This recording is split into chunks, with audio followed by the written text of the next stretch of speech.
Good afternoon, everyone, members of the media, and all of the listening public. I wish to address a number of matters today, particularly around the issue of agriculture and farming.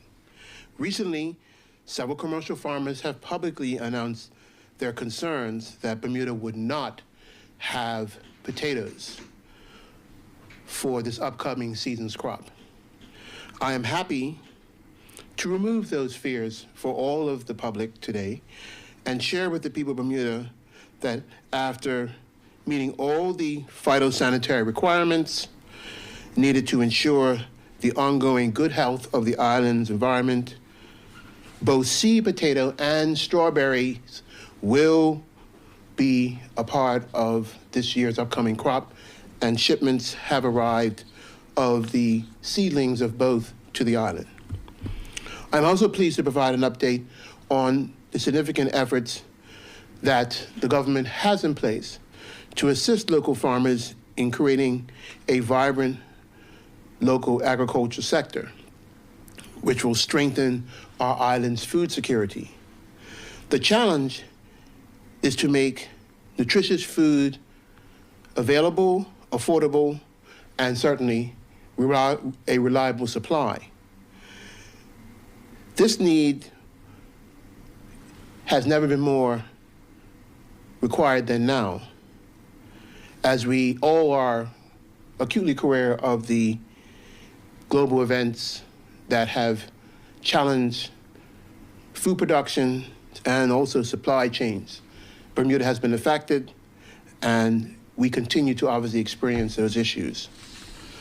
The pandemic and the war in Ukraine obviously have shown us that small island communities like Bermuda can be significantly impacted by the issues that challenge supply, resulting in higher costs and overall reduction in quality, quantity, and reliability, and also availability of certain essential food products. Coupled with the ongoing problem experienced by our own local agriculture, these challenges have put a significant pressure on our food producers. These issues include the loss of growing areas, with land now being used for obviously different types of developments, such as real estate. So traditional farming sector is challenged. Additionally, our local agriculture must contend with high production costs versus cheaper imports, and what we all know is a vastly large global food industry, which obviously is very competitive. At one time, we farmed thousands of acres of land in Bermuda, and that just a century ago was the case. We produced enough to even export. If people remember, the Bermuda lilies and onions were features of Bermuda's export and a part of the economy. Currently, we only have about 750 acres of land compared to the thousands of acres of land zoned agricultural, and over perhaps a century ago. And we only farm now a fraction of that 750 acres, about 350. Bermuda, over the years, has embraced real estate development, tourism, and other commercial activities, which has obviously depleted considerable amount of our land, and our farmland in particular. While development has obviously undoubtedly contributed to the substantial increase of economic opportunity, raised the country's standard of living, and increased the population to benefit many, many Bermudians. The price of that has been the loss of land for local food production. The government has traditionally provided significant assistance to the local farming sector through an economic embargo system for local produce, the services provided by the Agriculture Service Center, as well as the fact that any goods imported in association with local food production is duty-free, including materials, seed, and farming equipment. However, the government recognizes it can do more to offset the local and international pressures impacting our local farmers, which is why the Ministry of Home Affairs, in partnership with the Ministry of Economy and Labor, is currently developing an integrated agriculture strategy. The goal is to revitalize and strengthen and secure Bermuda's agricultural sector against natural and artificial events detrimental to our well-being by increasing our capacity to grow and produce high-quality, nutritious food, details of which I will share, and certainly the Minister of Economy will share together in the upcoming months of what that strategy will look like. More recently, local farmers have highlighted theft of produce as a severe problem, commonly known as night farming. The government takes a zero tolerance towards this activity. And most importantly, people must understand this seriously cuts into the earnings capability of our farmers. You're literally taking food out of their mouths and the mouths of Bermuda residents when you participate in this activity. It also increases the price of produce because the farmer has to bear the cost of those losses. And so ultimately does the consumer. The department is currently piloting cameras, mobile cameras at different sites, and we will be making these available to the farmers who need it. There is a persistent problem, as it is perhaps globally, of invasive animals such as rats and chickens and other pest species that wreak havoc on crop production in Bermuda every year. We work with the farmers to deal with this, and we will continue to work with the farmers to use humane and environmentally friendly methods to combat this ongoing issue. Our Plant Protection Lab team will continue in their ongoing work to ensure that plant, food, and other biological imports bear no risk to the Bermuda environment or our biodiversity. That is their job, and that's why every day and every importation of any plant material, they rigidly inspect things like our Christmas trees. Just like to remind people, last year, when we imported Christmas trees, we found a ant nest, a carpet ant nest embedded in one of the trees. If that nest had begotten loose in our environment, it would have not been a great thing. So their inspection and their rigid process of inspecting incoming plant material is crucial to our protection. The department will also continue to work with farmers to properly source affordable seed and plant materials that provide good yield and assist them with lowering local food production costs. The ministry has also resumed its work with the Ministry of Public Works to redevelop the Agricultural Service and Marketing Center in Prospect. This facility is crucial to continuing the development of agriculture in Bermuda. If farmers are going to produce more, and there is a critical need when they produce more to store the fruits of their labor, especially for those crops that store well, like carrots. Also, subject to budgetary approvals, a replacement agricultural service center and the critical equipment in this upcoming financial year and all the infrastructure that comes with that, we hope we can get started on. Because this particular center, once completed, will greatly contribute to the ability for farmers to produce and store and increase available local food. At this time, both the crop strategy, which was in place between 2016 and 2021, and the draft dairy strategy, which was drafted in 2013, are under review to better reflect what will be the current needs of these components of the industry, particularly since the pandemic. Issues such as in-field disease identification and prevention, and soil health and management, and seed selection have been discussed with the Bermuda farmers and the Bermuda Farmers Association, and the government will provide assistance to address these issues. The result, we hope, will be increased production on the table of every resident.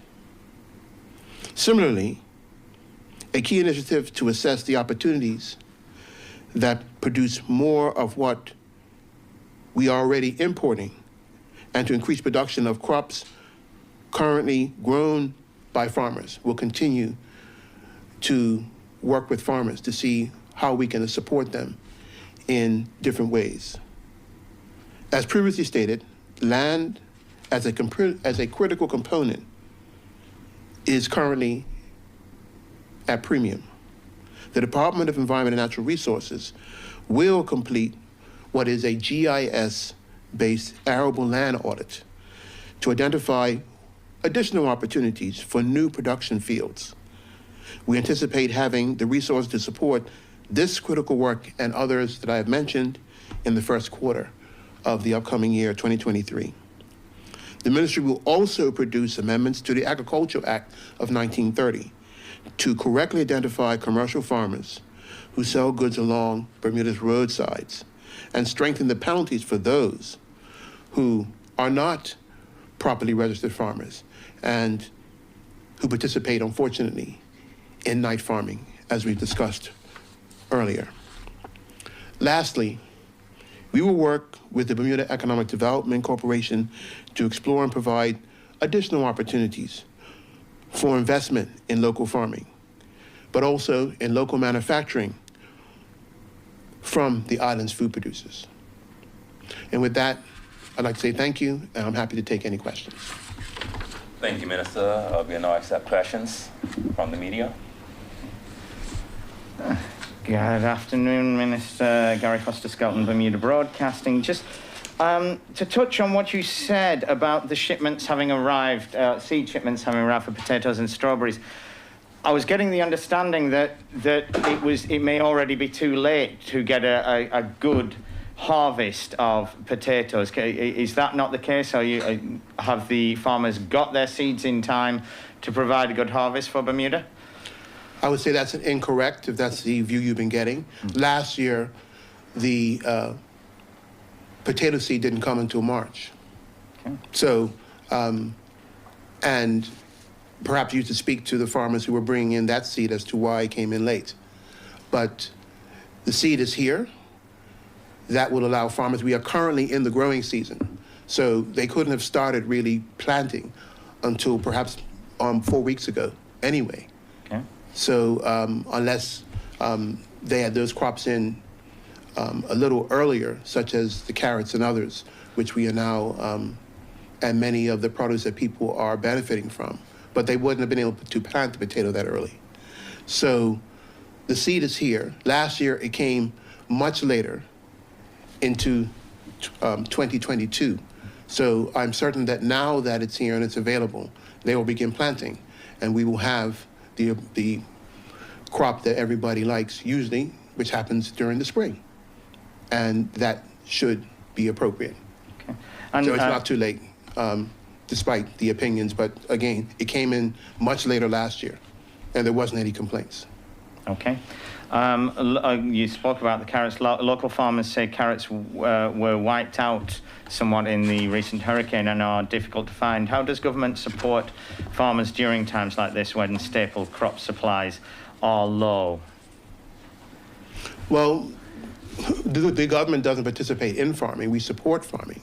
So the embargo that's in place is to ensure that farmers get the maximum return from whatever they can produce. So that's one reason why there's an embargo on carrots at the moment. And we will do whatever we can to help whatever they need to do to ensure that they can, even though they've had these issues, that they will get support in whatever production that they can do. So we will support them in any way they can, that like we can, so that they can, even having had these setbacks, that they can continue to plant, that whatever resources they need, as you know, we already support them considerably on any resources they do need. And we will continue to support whatever they say they need to continue to advance production. Well, Referring to what you said in your statement about protections against natural and unnatural threats, when it comes to loss of crops like carrots, and there used to be a century fund, we understand, that was being discussed as a vehicle to protect farming and food security. Now, you referred about these protections that may come in this new agricultural plan. So what vehicle might we use to mitigate the potential impact of hurricanes and natural disasters on the farming industry, their equipment and labour? I'm not aware of any Century Fund that you referred to. That's not anything that's been brought up to me during this administration. Perhaps it's from another administration prior. I'm happy to receive information on that, but I have no knowledge of any Century Fund. So what, in the new plans you have, what are the mitigation measures, whether it be insurance or anything else that will help protect them from natural and unnatural losses such as hurricanes? As I informed you, sir, I will be working with the Ministry of Economy and Labor to develop a wider integrated strategy. And we'll go through whatever issues and come up with whatever potential solutions there are to support farmers.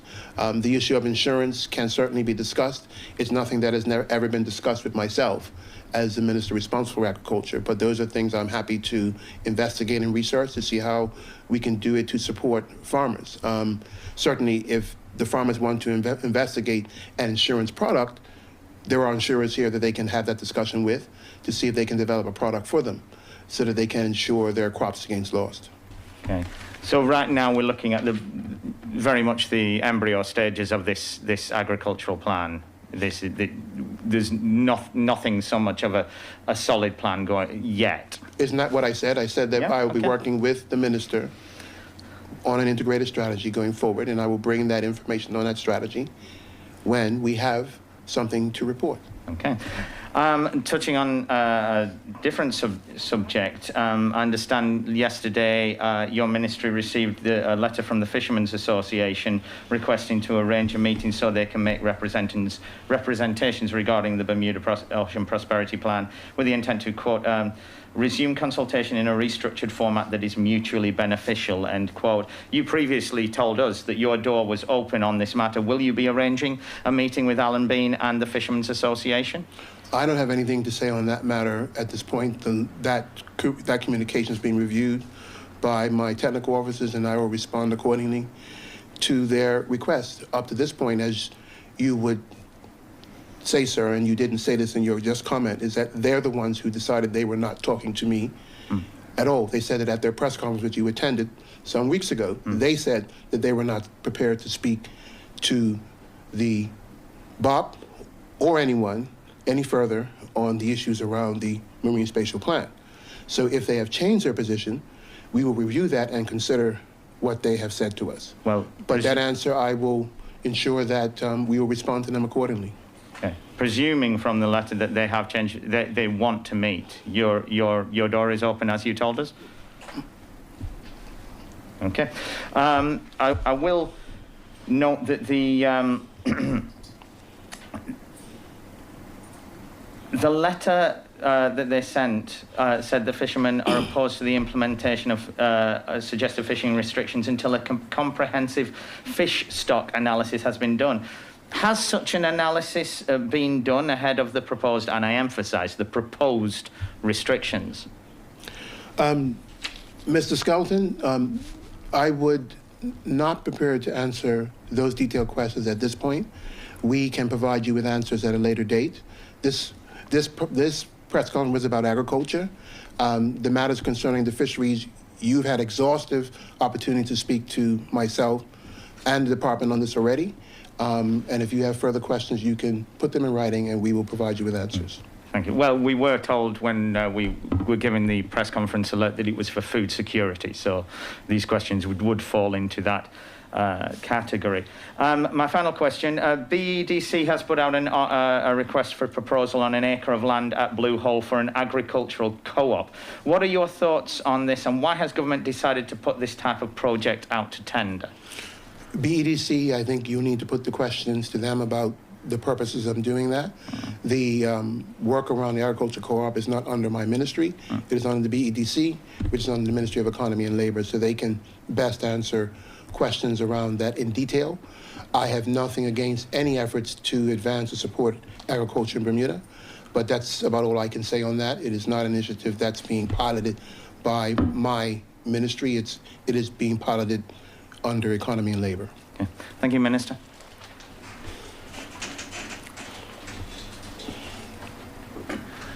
Good afternoon, Minister. Afternoon. Season's greetings. Season's greetings. On food security, there's been a delay in the much vaunted vertical farming plan. Calera, the US company, pulled out. What part was that plan due to play in food security, and where are we now? Again, that's a plan that was being piloted by another ministry. It was, as you well know, a part of the Economic Recovery Initiative.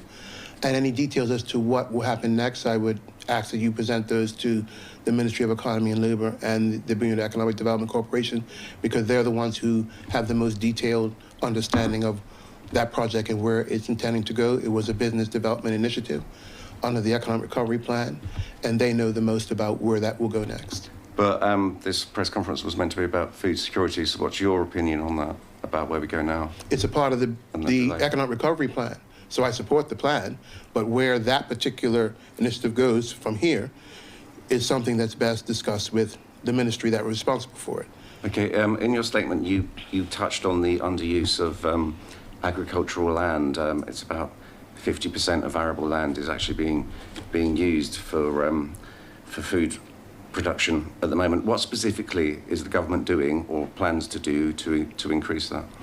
As I said, I'm developing an integrated agricultural strategy in partnership with the Minister for Economy and Labor, and that will address the steps that we will work with farmers, current farmers, and inspiring farmers to advance further food production in Bermuda. So you will hear more about that with our integrated strategy. And but at the moment, I support anyone or any farmer who wishes to advance production or find ways and solutions to advance their production in any way. But we want to develop an integrated approach so that we can actually assist farmers with not only with what they're doing, but also finding ways to encourage further investment and development of what they're doing as well. And also to ultimately factor in how new technology and new technology initiatives in farming are going to be incorporated going forward. So the integrated strategy I mentioned in my statement will address all those issues. How long will that take to develop, and which specific areas are you looking to develop in? We will have more on that for you in the first quarter of next year, and we're happy to ensure you're here so you can hear all the details of what we are expecting to be focusing on. We will certainly have discussions with local farmers, with the Farmer Association, and others. The Board of Agriculture, which is under my ministry, is also participating. So we will have a wide process of consultation on the integrated strategy. And I look forward to bringing that to you all to present to you in detail with the Minister of Economy and Labor. Sorry. Yeah. On Gary's question on fishermen, you didn't actually vocalise your response. Is your door still open to talks with them or not? My response was given in the interview with Mr. Skelton some weeks ago, which you also reported on as well. In your paper, the ministry has never closed its door. But I must clarify a few things. Right now, there is an open process for the fishermen to participate in, and that is the Bermuda Ocean Prosperity Plan and the Ocean Village. They don't need to speak to me directly to be fully engaged with this process. Every fisherman in Bermuda can participate in this plan. Many have already provided ocean surveys towards the plan. So even though the Fishermen's Association has said that they are members up to this point, up to the letter that was received, I believe, by my ministry yesterday, that they were not encouraging the members to participate, they have been participating. But the door of the ministry and certainly the Bermuda Ocean Prosperity Plan process remains open to them to participate in at any time. There has never been a door closed for their participation in shaping the draft plan. I don't think I can say it any clearer. I said it to Mr. Skelton in my interview with him some weeks ago. I have said it in repeated statements during the repeated town halls we had, the same thing. This is a draft plan.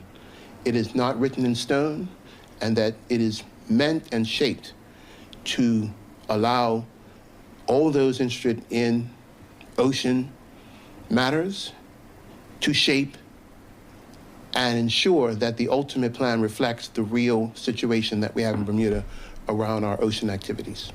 Okay, And I don't think there's any more I can say on it. On a slightly different aspect of your role, yeah, you've declared today belatedly on the travel calendar that your trip to Turks and Caicos in April cost the taxpayer $10,215.38. Do you think that's good value for money for the taxpayer, and if so, why? If that is the figure, because I don't do the counting, if that's a figure for the TCI trip, I would say it is, because I went there to represent Bermuda. I was invited by the TCI government to speak to them about Bermuda and about the leadership that we are providing to the overseas territories around all ocean matters. It was about us working together with TCI and other overseas territories to advance the issues of ocean communities, including the protection of our biodiversity. And I was happy to oblige invitation from the minister and the government, because they felt that it was important that Bermuda and TCI and other OTs work together. And so I am proud to have participated on behalf of my country, and I will continue to do so as long as I'm allowed. Okay. That trip was in April. We still don't have the figures, the travel expense figures for your trip to Lisbon in June, nor for multiple trips by the Premier in September to Prague, London and Brussels. Do you think the government is living up to its pledge to, quote, continuously update, unquote, the travel calendar of ministers with their expenses? All I can say is that my understanding is that the lack of information that you may find, and I do believe, because you did make a query to my office on this recently, it was due to some technical challenges, which I believe have been fixed. And if you check, you should find more up-to-date information going forward. But it had to do with a technical glitch, not because there's a lack of interest in disclosing. I know I filed every piece of receipt and everything to do with my trips as soon as I return, and they get processed by those who process them.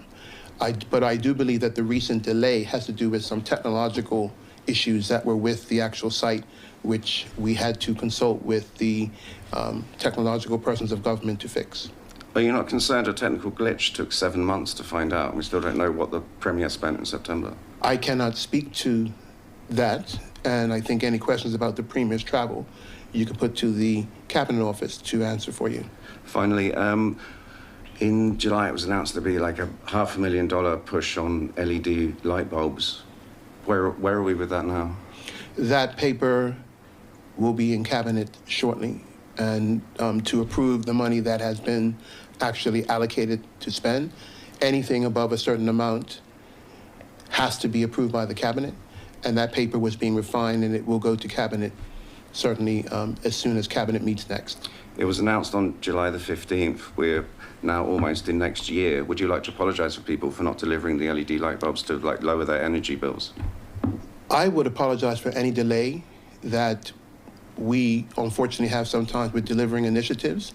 It's not because we aren't trying to deliver, but the government has a very rigid process on procurement, sir, of which we want to follow, or else I'll have people like yourself criticizing me for spending irresponsibly.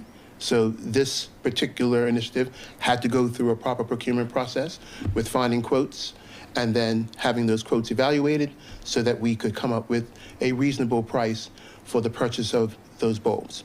That process is what has been transpiring, and once it is properly concluded, of which you can check yourself, because this is public information, we will bring and make the appropriate spending so that we can pass out the bulbs to assist our people. But we have to do it right. We're not going to rush and do it in a way that's reckless and doesn't bring proper value to the taxpayer's dollar, even if it's good initiative. Okay, thanks. Finally, you were talking about the theft of food. How big a problem is that actually? The theft from local farmers is a serious problem, unfortunately. It typically happens in farms that are more close to the roadside, that are more accessible, but it is a problem. It literally does cut into the earnings and ability of farmers to provide local produce, and it's unfortunate it does happen. And I can tell you, because our farmers work very hard to do what they do. The resources it's a very labor-intensive industry. So having gone through the process and still having to deal with weather and other factors that might impede the production, the last thing they need is to have, and pests like rats and chickens and everything else that they have to deal with, the last thing they need is to have people actually deliberately going in and stealing their crop. It really does cut into their earnings and their ability to provide produce. So we're doing our best, as I said, with the cameras that we have procured and are testing, so that we can make it available to them to properly have proper surveillance of their actual crops. And we're also going to be changing legislation as well to make these sort of acts more severely punishable as well. In what sense? What would the punishments be? The fines will be higher for anyone who is certainly properly apprehended and identified with having stolen produce from farms in this matter. A rough estimate, though, would it be like 20% of produce is being stolen, or would it be more than that? I can't give you exact numbers. I just know from my discussions with farmers, it is one of the issues that come up with them regularly, particularly those who have farms that are close to accessible by high traffic areas that they experience farming. They do experience these thefts, and it's aggravating to them, the blatant disregard people who do it almost in broad daylight. And it does cut into their ability to provide affordable produce. So I can't give you an exact number. I just know that it's a concern that whenever I speak to a farmer, they constantly bring it up. Do you think it's blatant criminality, though, or is it because of the cost of living crisis and people are actually stealing to feed themselves in some instances? I don't think the majority of instances are people who are trying to survive, because some of the persons are known to the farmers who are doing it, and and they know that they're usually selling it somewhere else, or they're doing something else with it. It is not survival, because if it's a survival issue, we have ways that people can get food if they do need it. They don't need to steal from bananas or carrots or other accessible crops from our farmers, or corn, to do it. And I just give you an example. What would one person have to do with a whole field of onions? That's not about sustenance. That's about trying to make money to the disadvantage of somebody else, because that's what we've seen. People literally whole fields of onions and corn and other crops being stolen in broad daylight in some cases from farmers. So that's not about survival. That's about profiting. Thank you. Thank you, Minister. That is the final question today. I thank you all for attending, and Bermuda, have a great day. Thank you, everybody, and Merry Christmas and Happy New Year, and hope everybody has a peaceful holiday season.